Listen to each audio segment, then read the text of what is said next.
Акылбек Үсенбекович, сиз бизден күтпөңүз, контрабанданы кармап бергиле деп. Ал силердин колуңарда турат. Өзүңөр еш колдой билесиңер аны ким ташыганын.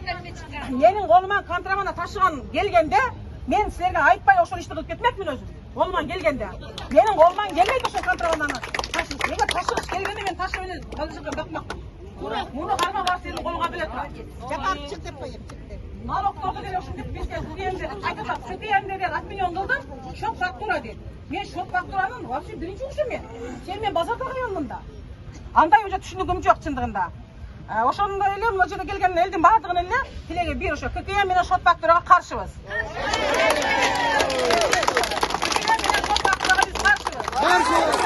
Патент коюп эле карабыз. Патент коюп эле карабыз.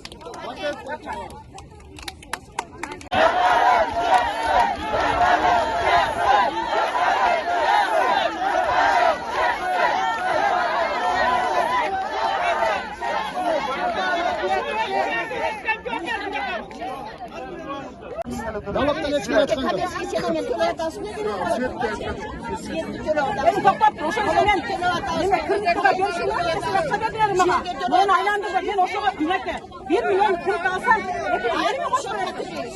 Ona sırf şu oynak mı tanımayın? Böyle aylanlardı, kimse de oldu. Bana sıkıntı yok. Sen şu nalakta gelin.